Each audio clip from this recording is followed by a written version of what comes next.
Voilà, c'est parti. Bonjour à toutes et à tous. Merci beaucoup d'être présents en ce 10 mai à 11h, 11h01, quelques secondes de retard. Merci beaucoup pour être présent. Je suis avec Jessica, on va se présenter par la suite donc de chez Comarch. Avant de commencer et de laisser arriver un petit peu tout le monde, je vous rappelle un peu la façon dont ça marche sur ce type de webinaire. Vous avez en bas à droite de votre écran chat et une section questions. Donc, dans le chat, vous pouvez échanger entre vous, avec nous pendant le webinaire. C'est fait pour ça. Mais si vous avez des questions en particulier à poser, c'est intéressant d'avoir ces questions, de les mettre dans l'onglet questions, parce qu'en fait, chacun de vous peut voter pour les questions qui l'intéressent le plus. Et du coup, en fonction de la priorisation du vote, et ben, on répondra à celle qui remonte le plus haut. Il est 11h02, on va commencer. Le but, c'est que ça dure 45 minutes, 1 heure. On va prendre les questions au fur et à mesure pour essayer d'animer la chose le mieux possible. Donc, n'hésitez pas à poser vraiment toutes les questions qui vous passent par la tête. Il y a de questions idiotes. Et puis, si vous avez aussi des points plus particuliers, plus longs, etc., on vous mettra dans le chat aussi les coordonnées de Jessica ou les miennes pour qu'on puisse éventuellement répondre plus extensivement à certains points que vous avez en détail. Ce dont on va parler aujourd'hui, programme de fidélité, comment c'est un booster de CA. Voilà, on voit que la feed, c'est un sujet qui revient de plus en plus sur le devant de la scène. Il y a eu une grosse hype de la feed début des années 90 jusqu'à la fin des années 90. Et puis 2000-2010, il y a eu une grosse hype plutôt de l'acquisition et il y a eu énormément de choses qui sont faites de ce côté-là. Et maintenant, on revient un peu sur cette partie fidélisation qui est extrêmement importante pour les marques. Beaucoup de marques sont assises sur des tas d'or animés par le programme de feed, et il y en a d'autres qui ne le sont pas encore et qui doivent mettre en place des programmes de feed. Donc, il y a une vraie dimension de plus en plus importante sur ce sujet. Pour en parler avec nous, une spécialiste de la fidélisation qui est Jessica Lavigne. Je te laisse te présenter peut-être en quelques mots. Oui, merci Axel pour cette introduction. Donc, Jessica, enchantée à tous. Donc, je travaille chez Comarch, je suis consultante CRM et fidélisation. Comarch, en quelques mots, donc on est une société éditrice, intégratrice et hébergeur également de ses propres solutions. Donc, on a différentes plateformes, que ce soit une plateforme de gestion des documents informatisés, donc une plateforme d'EDI, une plateforme plutôt orientée ERP, système de caisse et OMS. Et donc, on a une plateforme d'engagement client sur laquelle je me trouve, qui propose donc principalement une solution de gestion de la fidélité. Et comme le disait Axel, aujourd'hui, les programmes de fidélité peuvent être un réel booster de chiffre d'affaires.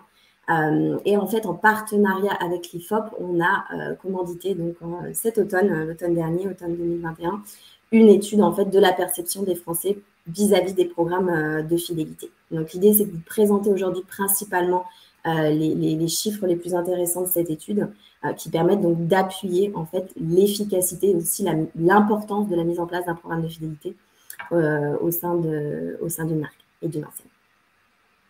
Top, merci. Donc moi, rapidement, je suis Axel de Tours, donc je suis un des fondateurs de Captain Wallet avec Alexandre Pichon et Bertrand Leroy.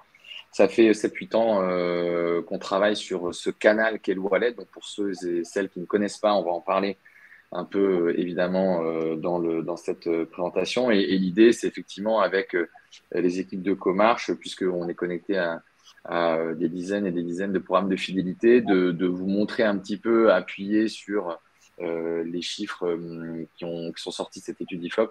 Un peu notre retour aussi d'expérience, de faire une espèce de mix entre ces chiffres IFOP et l'expérience à la fois de Comarch et Captain Wallet sur ce qu'on peut voir sur le marché, ce qui marche moins bien, et donc ce qui peut être intéressant pour vous toutes et tous. On va commencer avec un rapide programme. On va analyser les chiffres autour de l'adhésion d'un programme de fidélité, comment ça se passe aujourd'hui, qu'est-ce qui est le plus demandé. On va parler aussi de la partie recrutement. On va voir que c'est le moment absolument clé dans un programme de fidélité, mais il n'y a pas que le recrutement, il y a aussi la réactivation avec énormément de bases de données aujourd'hui qui sont totalement un peu laissé pour compte, hein, à Synactive. Il y a un véritable enjeu là-dessus. Et puis évidemment, le domaine de la satisfaction client, qui lié au programme de fidélité, on le sait tous, hein, le bouche à oreille, c'est ce qui marche le mieux. Et cette dimension de satisfaction, elle est absolument essentielle dans le programme de fidélité.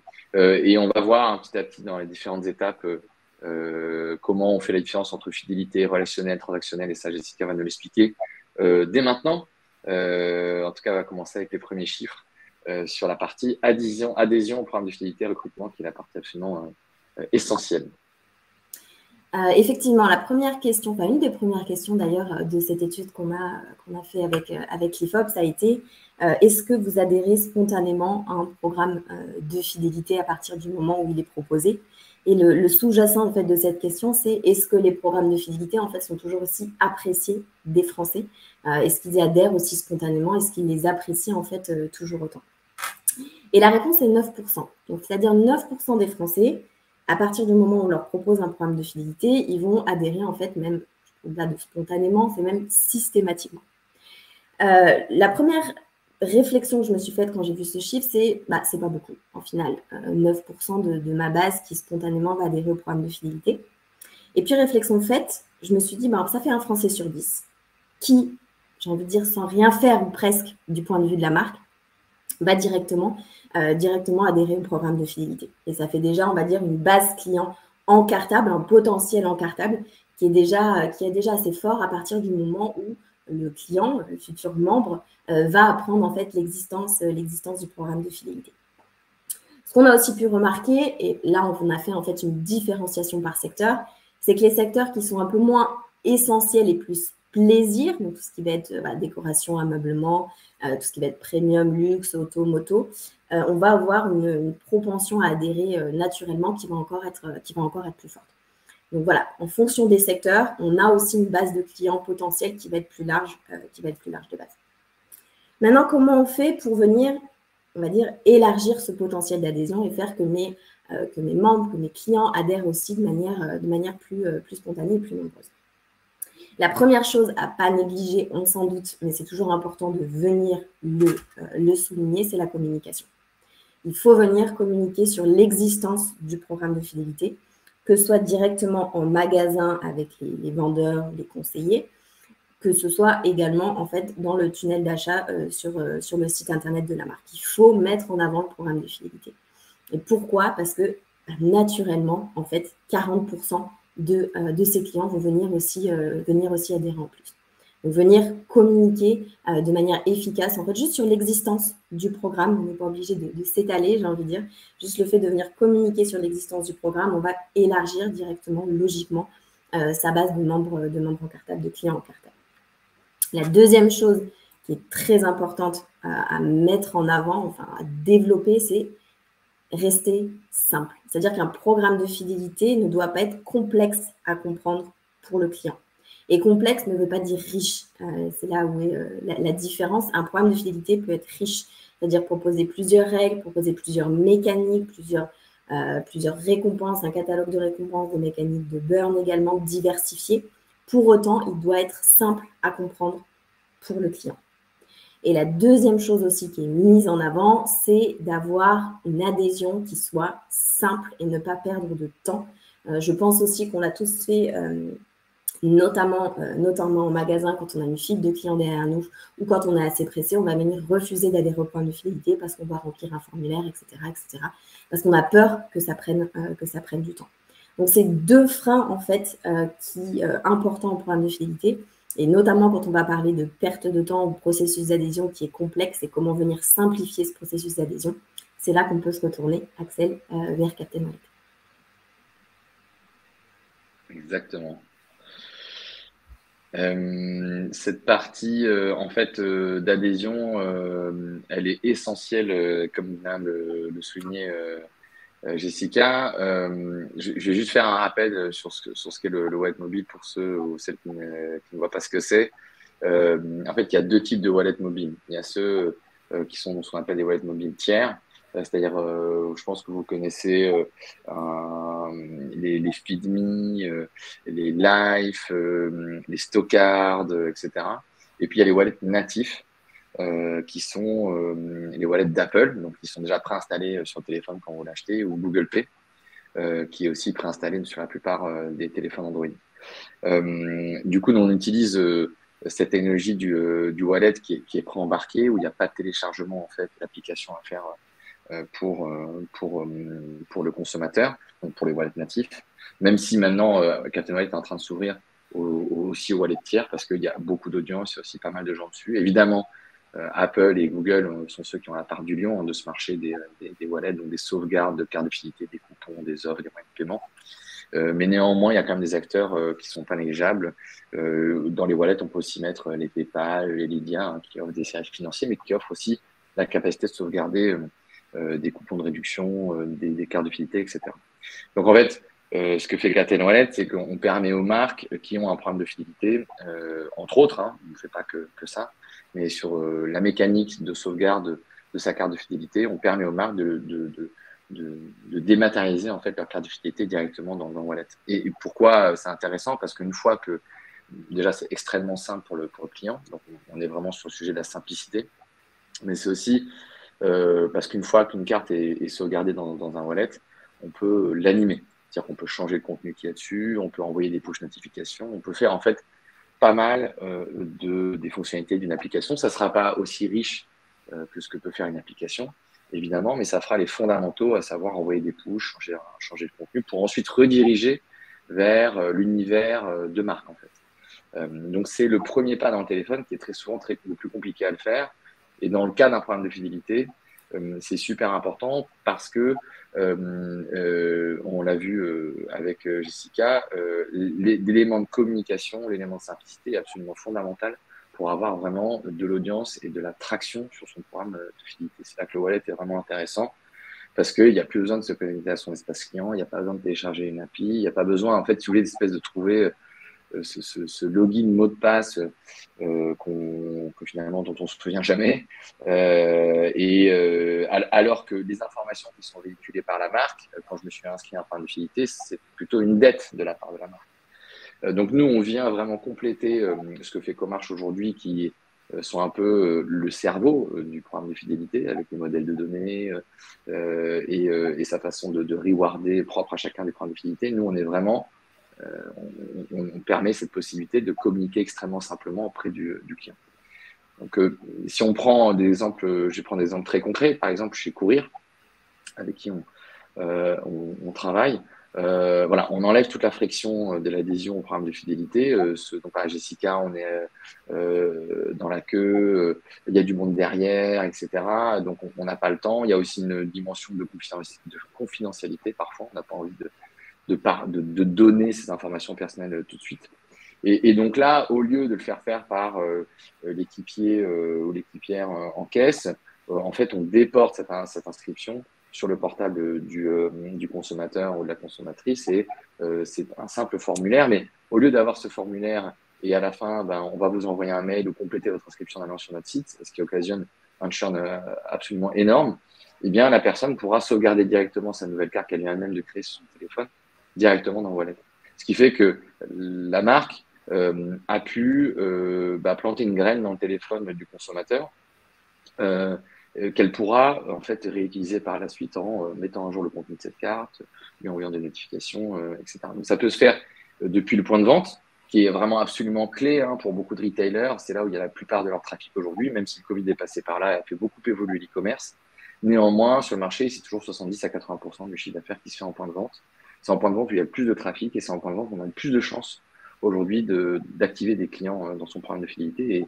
Et donc, il y a un investissement important à faire de ce côté-là. Donc, avec le wallet, on peut le faire à la fois en point de vente et à la fois sur les points de contact digitaux, email, SMS, app, tout ce qu'on veut. Et ça permet un peu de changer, de révolutionner cette inscription au programme de fidélité qui est toujours très, très poussive et qui, malheureusement, freine énormément de personnes quand on a pu le voir.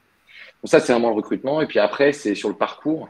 Là, on vient compléter l'approche et l'expertise de Comarch. Et par rapport au stade qu'on vient de voir, c'est cette simplification de la communication avec le client. C'est ce dont je parlais un peu tout à l'heure. Si je veux avoir accès à mon programme de fidélité aujourd'hui, je dois accéder à un espace personnalisé. Le wallet gomme cette barrière instantanément. C'est quelque chose que vous avez déjà dans votre téléphone.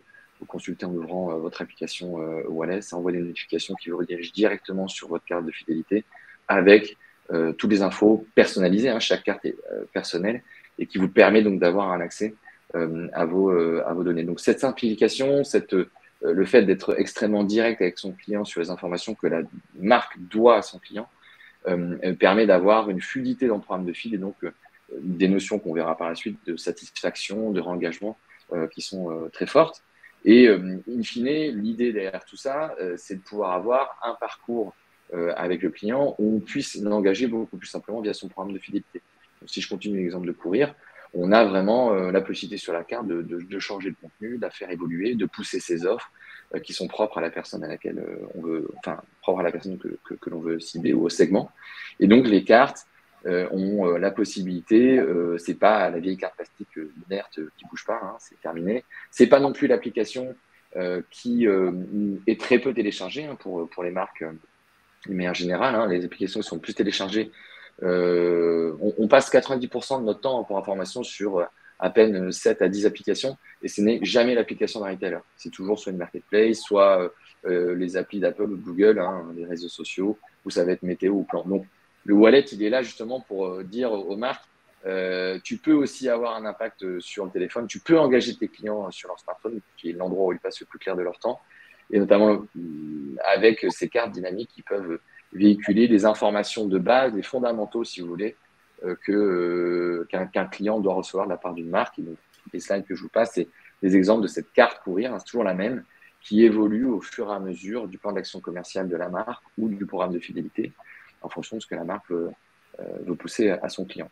Donc, la dimension de simplicité, de communication, c'est une dimension qui est extrêmement importante, essentielle, on le voit avec nos clients, puisque chez Courir, hein, sur les clients qui ont leur programme de feed sur le wallet, c'est tout simplement des clients qui ont une récurrence supplémentaire de 60%, un panier moyen supplémentaire autour de 50-60% aussi.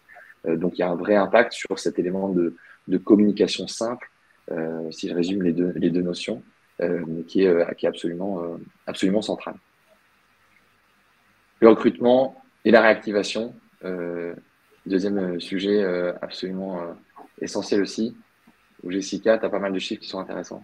Ouais, sur le recrutement notamment, et derrière le recrutement, l'idée que je vais mettre et faire passer, c'est en fait comment rendre un programme de fidélité attrayant pour ses clients.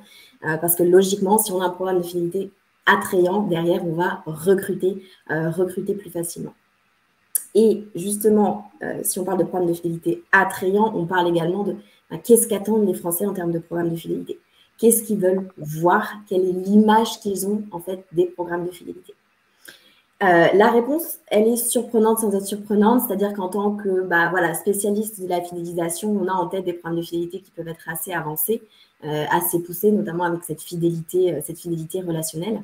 Et en fait, via les résultats, on s'est rendu compte que l'image qu'ont les Français de programmes de fidélité, elle est assez classique. Et j'ai envie de dire, c'est un petit peu, moi, ce que j'ai pu avoir en tête avant de me lancer dans la fidélité, c'est mon programme de fidélité début des années 2000 où je vais dans mon supermarché, j'ai mon 1 euro est égal à 1 point et après j'ai un énorme catalogue de récompenses avec plein de cadeaux. Et je crois que le cadeau ultime, c'était le vélo. Enfin voilà. Et au final, on se rend compte que cette image de je suis récompensée pour mes achats et je suis aussi récompensée en valeur financière, elle reste fortement ancrée dans l'image, dans le cerveau, si je peux dire, dans le cerveau des Français. Et notamment, comment ils veulent être récompensés, c'est du pur transactionnel et j'ai envie de dire, c'est aussi du pur financier. C'est des bénéfices, une burn en fait, c'est des bénéfices immédiats sur mon porte-monnaie. Que ce soit via des cagnottes monétaires, que ce soit via des coupons ou des remises immédiates, mais aussi des promotions qui vont m'être personnalisées. Donc, on reste en fait avec une base transactionnelle très forte. Les Français attendent un programme de fidélité, somme toute, assez classique, assez standard dans leur esprit. Donc, ils veulent voir un burn qui soit transactionnel, mais au final, le earn aussi qu'ils attendent est purement transactionnel. C'est-à-dire que pour 82% des Français, ils veulent être récompensés pour les achats qu'ils vont faire auprès de la marque. Techniquement, plus j'achète auprès de la marque, plus je vais être récompensée et récompensée en avantages financiers. C'est cette image réellement qui est ancrée dans l'esprit des Français. Et tout programme de fidélité aujourd'hui, pour être efficace, doit inclure cette base transactionnelle. Ça peut paraître parfois un peu has-been, le transactionnel, le fait de se dire, bon, 1 euro égale 1 point, puis derrière, il y a des coupons, puis derrière, il y a des remises. Un peu bateau, j'ai envie de dire, la cerise, la tarte à la crème des programmes de fidélité.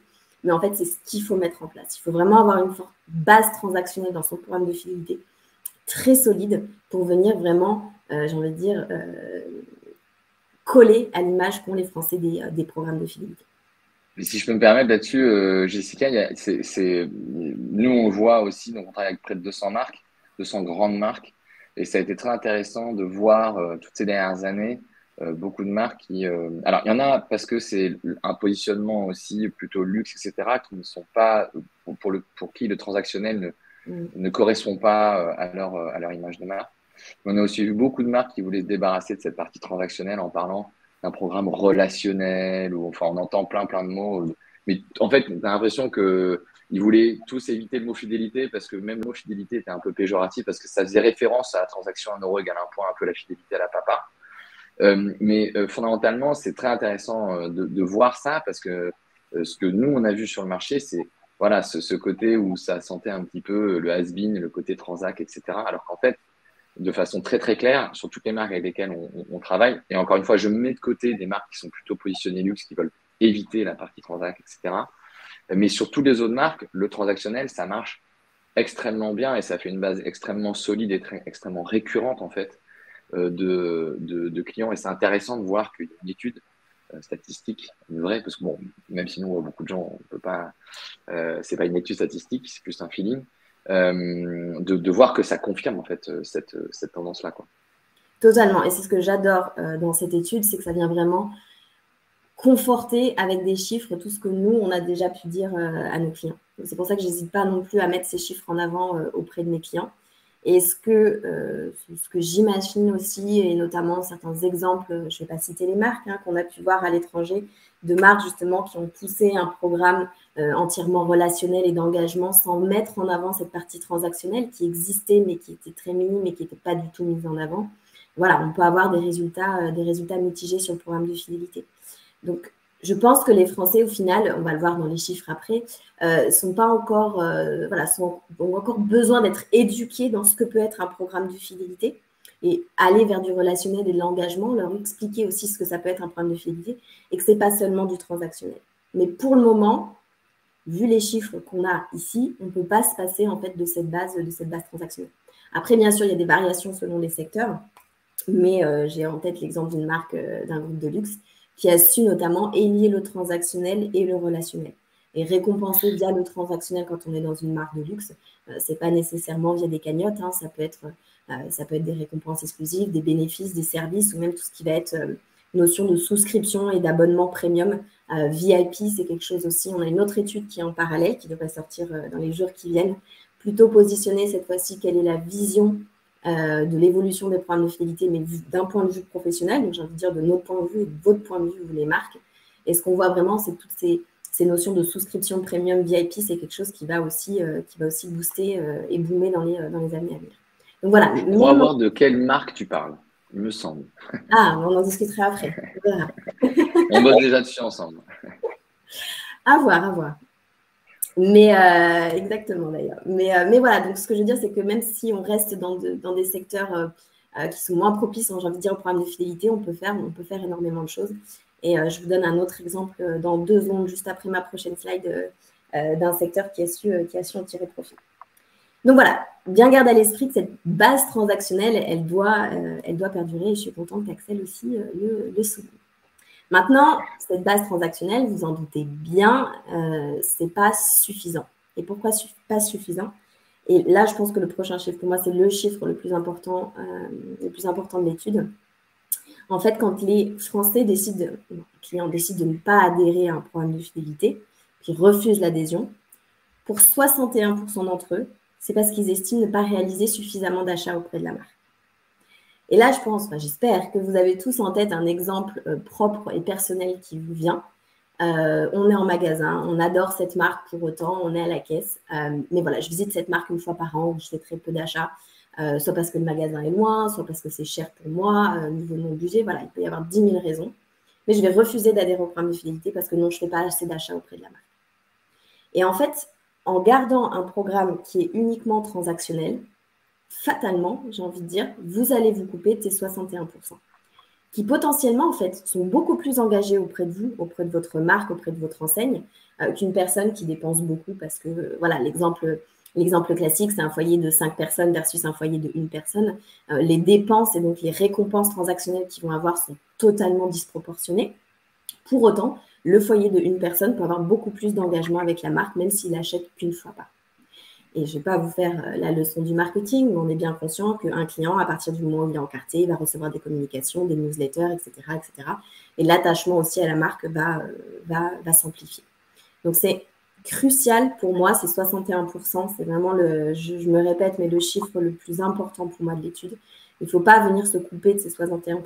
Et pour aller chercher, en fait, ces 61%, il faut justement offrir plus dans le programme de fidélité et justement venir les éduquer. Non, non, non, vous n'avez pas besoin de faire des achats exclusivement chez moi, exclusivement des achats chez moi pour être dans ce programme de fidélité. On parle aujourd'hui en sens plus large de programme d'engagement. Vous pouvez être récompensé différemment, vous pouvez être engagé avec nous différemment en fait que par vos achats. Et on peut faire ça de différentes manières. Bien sûr, on peut venir récompenser le membre pour la mise en relation en fait qu'il va faire avec la marque. Parce qu'il a téléchargé la carte dans le wallet ou parce qu'il a téléchargé l'application, parce qu'il s'est abonné à la newsletter, parce qu'il a répondu à un questionnaire. Donc, ça peut être compléter ses données personnelles ou répondre à un questionnaire. Voilà, si je reste dans les vêtements, par exemple, ça peut être quelle est votre taille de chaussures, quelle est votre taille de haut. Si je suis dans la beauté, est-ce que vous préférez les fonds de teint liquides, poudre, etc., etc. Mais tout type d'information qui va venir enrichir en fait la base de données clients de la marque. On peut également afficher les valeurs de la marque via en fait cette fidélité relationnelle. Et c'est quelque chose qui est énormément apprécié par les clients. C'est un chiffre qu'on savait qu'il allait être important, c'est-à-dire en leur demandant est-ce que vous attendez à ce que la marque affiche des valeurs de RSE, qu'elle vous encourage à venir recycler les produits, etc. On pensait avoir un chiffre élevé, honnêtement pas aussi élevé que ça. Donc pour 74% des sondés, c'est important que la marque affiche ses valeurs, notamment en termes de recyclage, etc. Mais on peut aller beaucoup plus loin et élargir à la RSE ou même les valeurs sociétales et écologiques de la marque. Donc, le programme de fidélité, au-delà de récompenser de manière transactionnelle, peut aussi en fait être un canal de communication de vos propres actions. Donc, ça peut être récompensé parce que je viens ramener des produits de seconde main ou des produits en consigne, mais ça peut être aussi, au lieu d'utiliser mes points pour moi, je vais venir donner ces points, faire un don caritatif, une association que la marque soutient, etc., etc. Également, on peut venir parler de gamification. Gamification, parfois, c'est un mot qui peut faire peur. Ça peut être un petit peu, j'ai envie de dire, ça paraît un gros mot.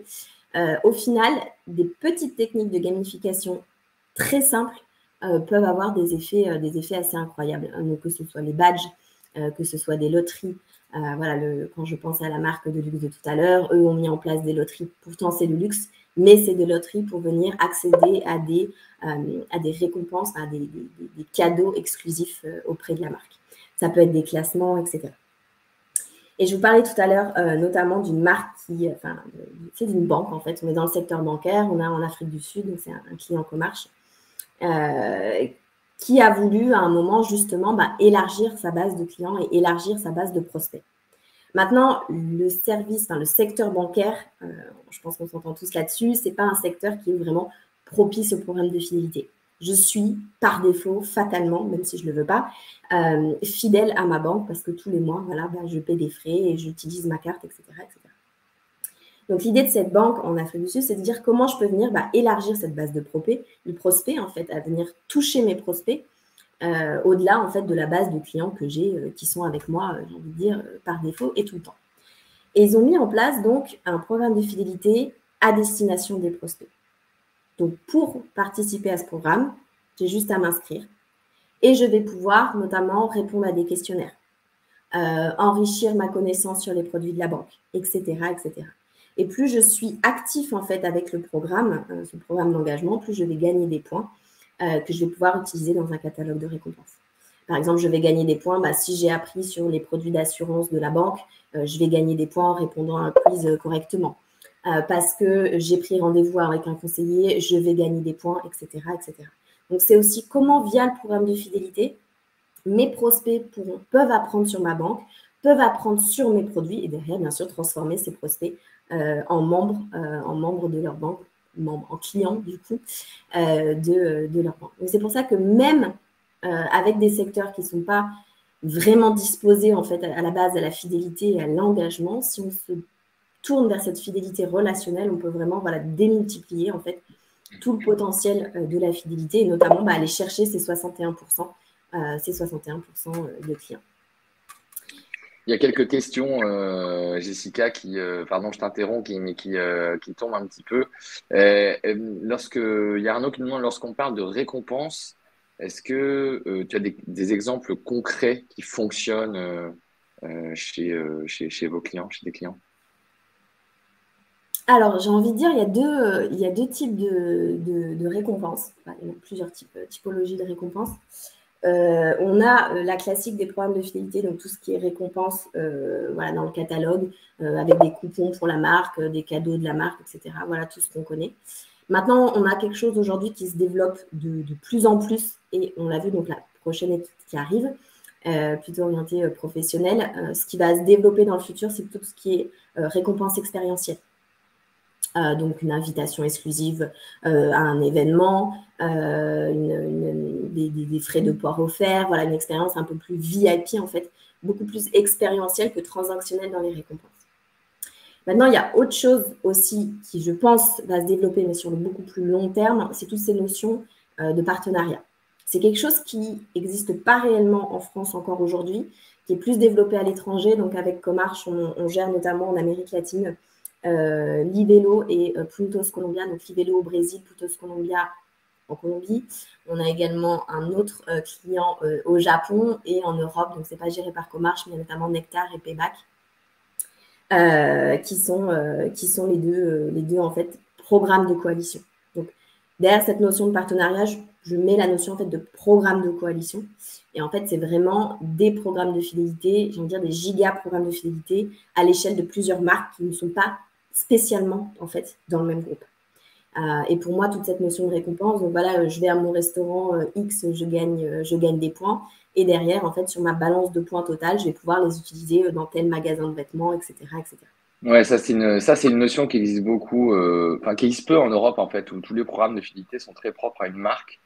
Par contre, effectivement, c'est une notion il y avait un peu en France, hein, des smiles, mais ça a disparu ce genre de programme. C'est ça, et là, oui, effectivement, Amérique latine, Amérique du Nord aussi, il y a une dynamique qui est assez différente là-dessus, où tu peux avoir des rewards dans d'autres marques avec ces programmes de coalition. C'est ça que c'est ça, c'est les programmes de coalition, ouais.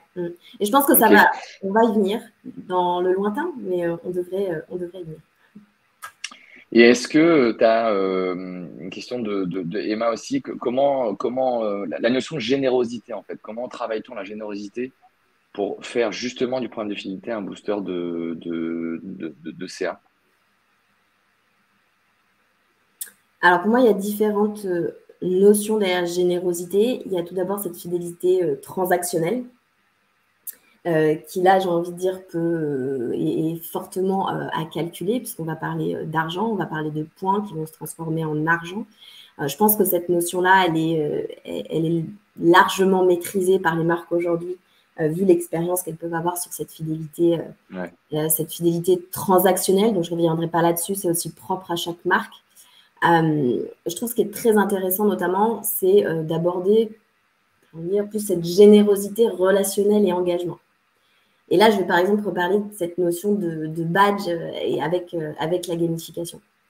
On peut être généreux aussi en offrant des récompenses qui vont être, je vais envie de dire virtuelles, mais presque. Et voilà, le fait de gagner un badge, j'ai l'exemple de True Blue Badge en Amérique du Nord, gagner un badge parce que j'étais dans tel aéroport avec la compagnie aérienne, parce que j'ai partagé ma carte interactive avec mes déplacements, parce que j'ai parrainé quelqu'un, etc., etc. Et donc voilà, pour moi, cette notion de générosité transactionnelle, elle est, je ne vais pas dire clos et fini, mais voilà, c'est un sujet qui est bien connu. Moi, je m'aventurais plus aujourd'hui pour booster le CA, donc vers cette générosité relationnelle et notamment voilà, Ok. cette notion de gamification. Mais je pense qu'il y a pas mal, ce dont on parlait tout à l'heure sur le transactionnel qui était un peu has-been et le relationnel, ce mot relationnel qui a pris beaucoup de devant, etc.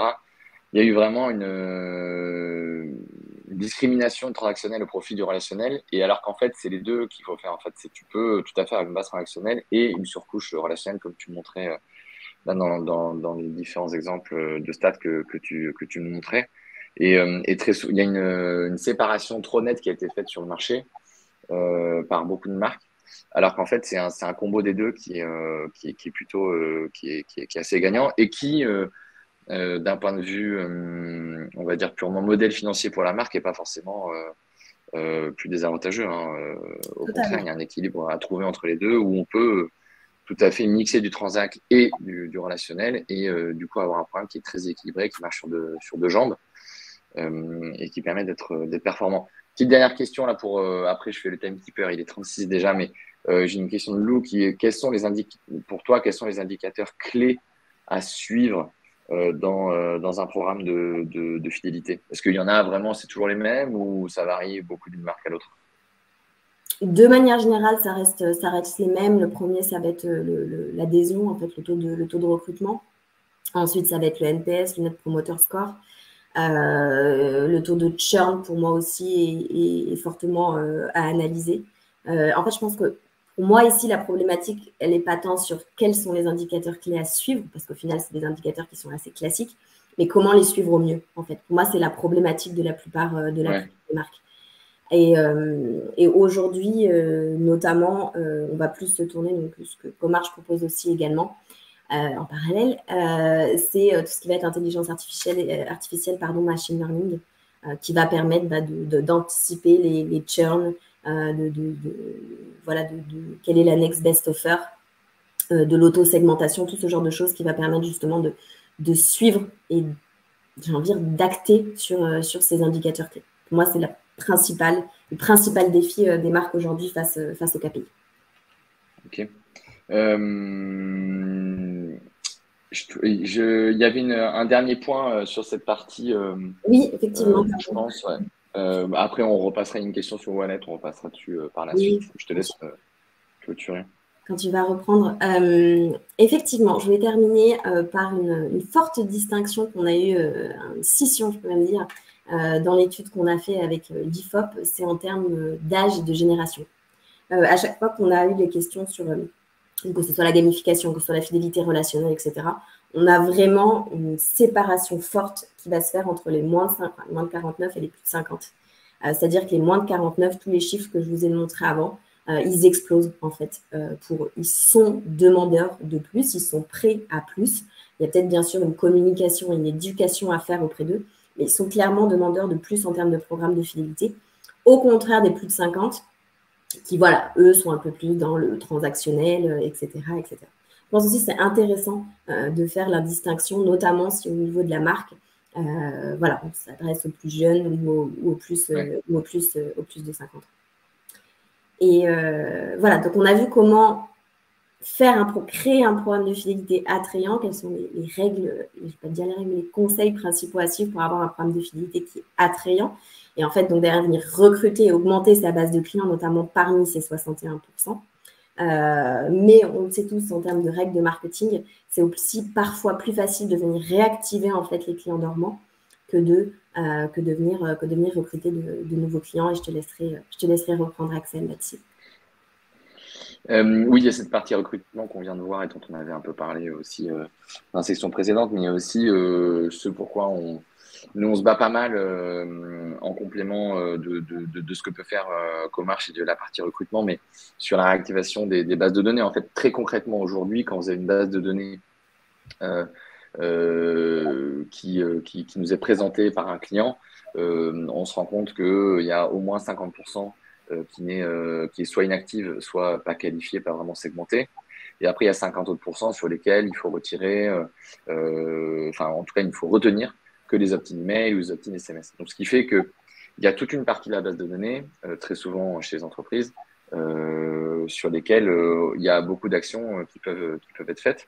Et le wallet, il est là pour travailler sur toute la base de données, c'est-à-dire pour rendre beaucoup plus accessible l'information et donc engager beaucoup plus les clients qui sont déjà opt-in wallet et opt-in SMS ou opt-in sur de l'app, parce que c'est un canal qui est beaucoup plus efficace et moins cher que tous ces autres canaux que je viens de citer, pardon. Mais aussi, ce qu'on va faire, c'est que toute cette immense majeure partie de la base de données, on va essayer, puisqu'elle est soit opt-out à l'email ou SMS, soit qu'elle est inactive depuis plus de 12 ou 18 mois, on va essayer d'aller la chercher avec un nouveau canal pour voir si elle est plus réactive. Et ce qu'on a fait avec Best Western notamment, où on est allé avec la marque proposer une campagne particulière ou qui pouvaient sauvegarder donc dans leur téléphone donc dans leur wallet pour pouvoir en profiter. Et on s'est rendu compte que avec ce nouveau canal, c'est-à-dire qu'une fois que vous avez sauvegardé l'offre dans leur wallet, nous on est en capacité d'envoyer une notification pour leur rappeler, pour leur dire qu'il ne restait plus beaucoup de temps avant d'en profiter, etc., etc. Et en fait, on s'est rendu compte que ces nouvelles prises de parole faites par le canal wallet avaient un impact qui était beaucoup plus efficace que celles qui pouvaient être faites par les autres canaux. Et donc, on s'est rendu compte que 14% des clients avaient quand même effectué, donc inactifs, ciblés, qui avaient téléchargé la carte en wallet, ont effectué un nouvel achat, et que 54% d'entre eux n'avaient pas séjourné chez Best Western depuis plus de 10 mois. Donc, c'est très souvent, et c'est toujours un mix de contenu, évidemment, mais aussi de mise en avant. Et aujourd'hui, les canaux qui sont proposés sur le mobile sont des canaux qui ont tendance soit à s'effriter, comme l'email, soit à être assez cher, voire un peu intrusif. En tout cas, on ne peut pas baser une relation dessus, c'est le SMS. Ça ne veut pas dire que ces canaux ne marchent pas. Hein. Ça veut dire qu'ils ont des inconvénients et qu'il est hyper important de savoir les contourner si on veut maximiser son reach. Et puis, évidemment, j'ai déjà parlé de l'application, mais on sait très bien que le reach, l'audience des applications pour une marque est extrêmement limitée. Encore plus s'il s'agit des opt-in notifications. Encore une fois, ça ne veut pas dire qu'il ne faut pas faire d'application parce que ça va concerner des clients qui sont extrêmement importants, qui apportent énormément de valeur à une marque, qui sont des ambassadeurs. Mais voilà, le wallet, il vient vraiment compléter et booster énormément le volume et la visibilité de votre programme sur ces programmes vis-à-vis des clients. Du coup, je rebondis sur une question qui est posée par Thomas, qui est en refonte de son programme de fidélité. Est-ce qu'il y a intérêt à utiliser le wallet avant la fin de ce chantier?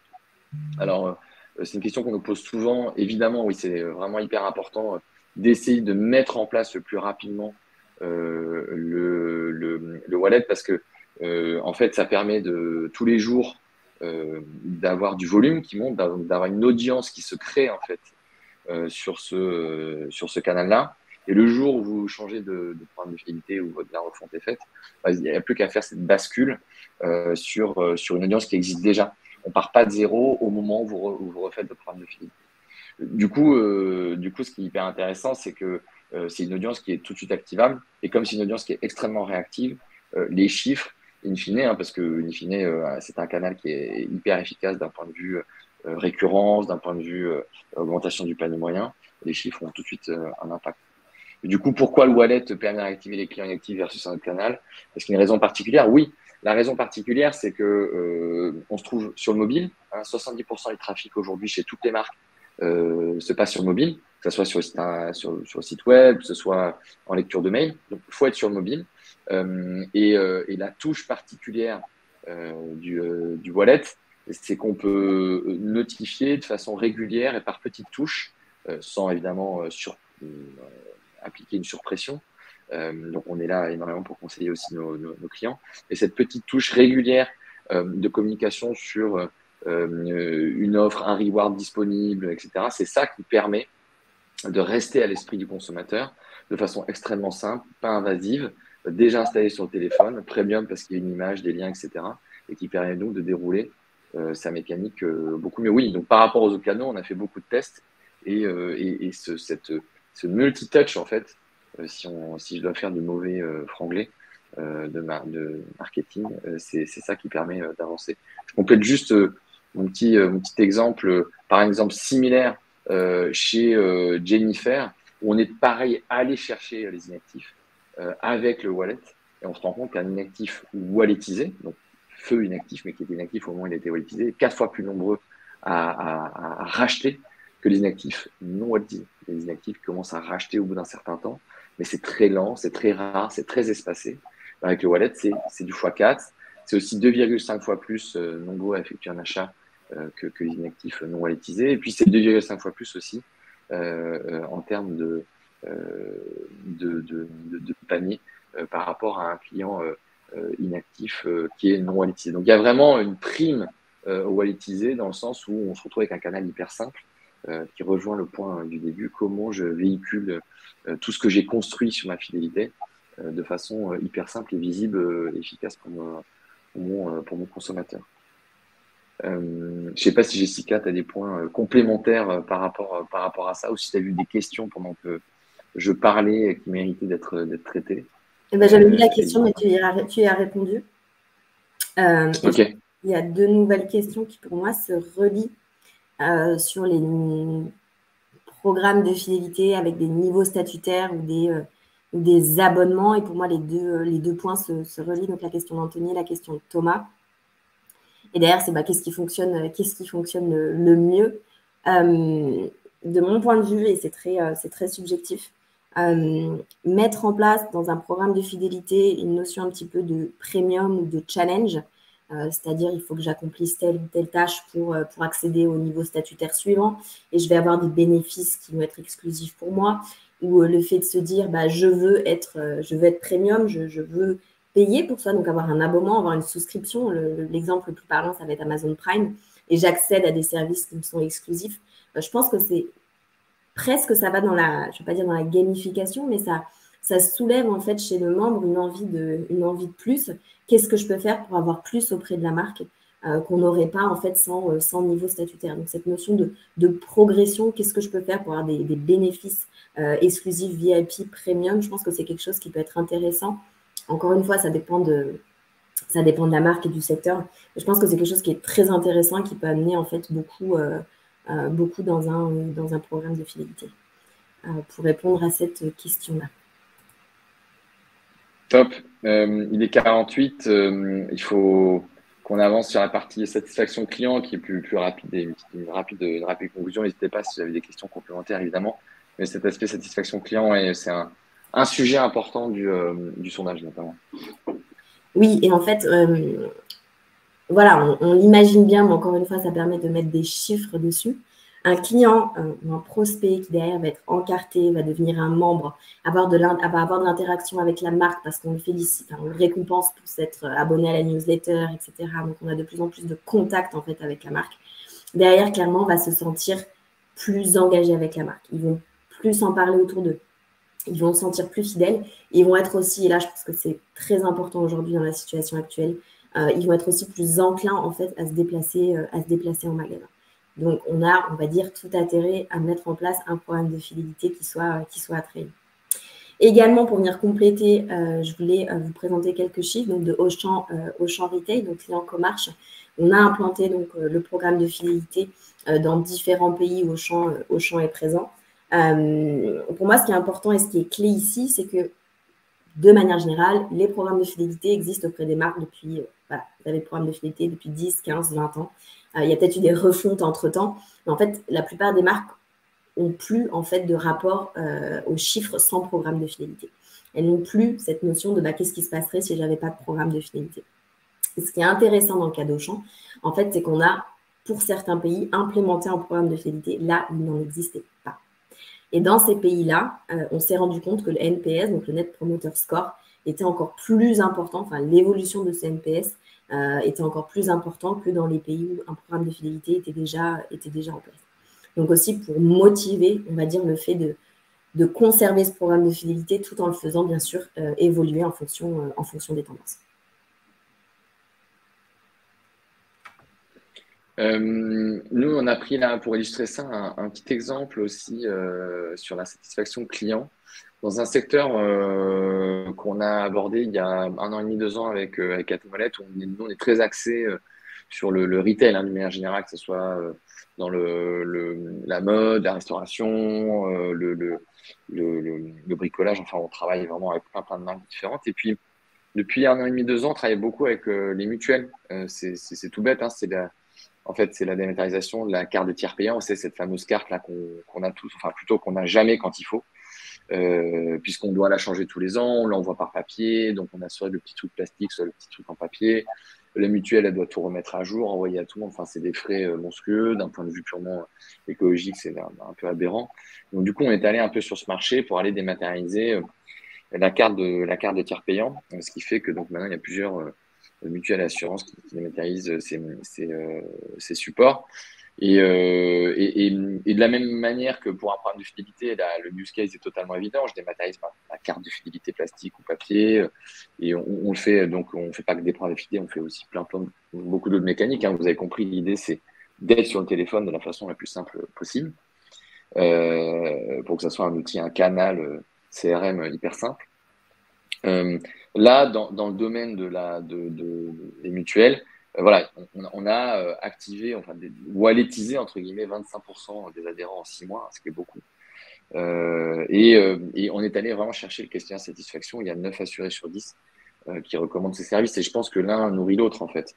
On est vraiment allé proposer un service qui était hyper évident, hyper simple, qui était extrêmement bien fait. Après, il a vraiment beaucoup travaillé, que ce soit sur les sites à qui il envoyait dans SMS pour proposer cette dématérialisation, que ce soit dans les emails, que ce soit dans la façon générale de le communiquer.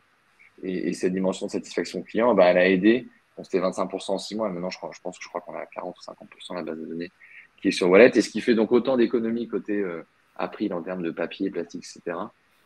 Et accessoirement, d'un point de vue écologique, je pense qu'on a tous des efforts à faire importants, comme on le sait. Donc, c'est quelque chose qui est absolument pas négligeable, même primordial. Et après, d'un point de vue purement engagement client, satisfaction client pour la marque, bah, ça a énormément d'impact, parce qu'effectivement, avec une simple carte dématérialisée, ils peuvent maintenant avoir un outil, un canal de communication avec leur client. Donc, voilà, ça coche un peu vraiment toutes les cases. En rendant un service, on se retrouve aussi avec un moyen d'engager son client.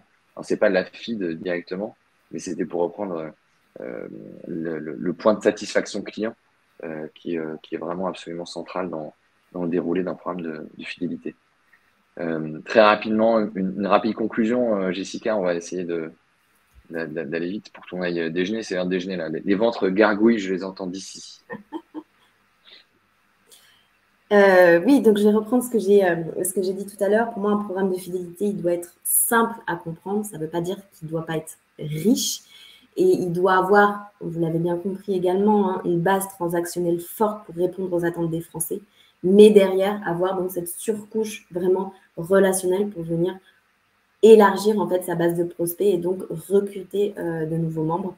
Et bien sûr, ne pas oublier en fait de venir pousser les valeurs de votre entreprise. C'est pour ça aussi que vos clients et les prospects sont avec vous dans un programme de fidélité également. Ne pas oublier la gamification, ça vous permet aussi, voilà, que ce soit des abonnements premium, des niveaux statutaires. Au final, voilà, niveau statutaire, on vient titiller un peu cette envie d'aller plus loin. Donc, c'est un petit peu de la gamification au final. Ne pas oublier que, voilà, que la gamification par des mécaniques simples comme les badges des loteries, ça peut avoir un succès fou si c'est bien utilisé. Très bien résumé. En fait, vous avez les deux parties. Si vous avez la partie le cerveau, c'est Jessica, c'est elle qui met en avant ce qu'il faut faire, ce qu'il faut dire, les mécaniques, les rewards, la généralité, etc. Et nous, on est vraiment le canal, quoi. Ce serait dommage que tout ce travail de réflexion, de construction, de modélisation, en fait, soit pas visible du consommateur. Et le wallet, c'est là où il est extrêmement puissant sur ces mécanismes, c'est qu'il permet de le mettre en avant de façon hyper simple et très efficace pour la marque. Donc, c'est vraiment une complémentarité à avoir entre les deux. Donc, cette facilité, cette accessibilité plutôt, le fait de rendre plutôt le canal, le programme omnicanal, hein, donc le wallet est un des canaux, c'est plus efficace aujourd'hui, mais il ne faut pas oublier de le compléter évidemment des autres canaux. Il faut que ce soit présent aussi bien en magasin que sur les autres touchpoints digitaux. Et puis, Faut pas hésiter à répéter les messages, à faire la présence à l'esprit. Il y a beaucoup de marques sur le marché. Il y a énormément de compétition dans tous les secteurs. C'est compliqué d'avoir une place dans la tête de ses clients. Et donc, la communication qui est faite autour de programme de fidélité, c'est pas quelque chose d'accessoire, c'est quelque chose qui est au moins aussi fondamental finalement que tout le travail amont qui est fait. Et ça peut gâcher en fait tout le travail qui est fait en amont, qui peut être aussi brillant et spot-on, comme on dit, soit-il. S'il n'est pas bien communiqué, euh, vous souffrirez du coup d'un manque de performance et d'engagement de vos clients. Donc voilà, aujourd'hui, on vous a présenté un peu les deux jambes principales d'un programme de fidélité. Merci beaucoup déjà d'avoir été là, d'avoir été là jusqu'au bout. Tout le monde est resté jusqu'au bout, c'est très cool, j'espère. Donc ça veut dire que c'était intéressant. Merci pour vos questions et puis surtout merci beaucoup Jessica pour toute cette richesse, toutes ces stats, toute cette expérience. Je pense, ça a beaucoup de valeur. Merci beaucoup à toi également. À très bientôt. Bon déjeuner à tous et merci encore. Bonne journée. Bonne journée à vous. Au revoir.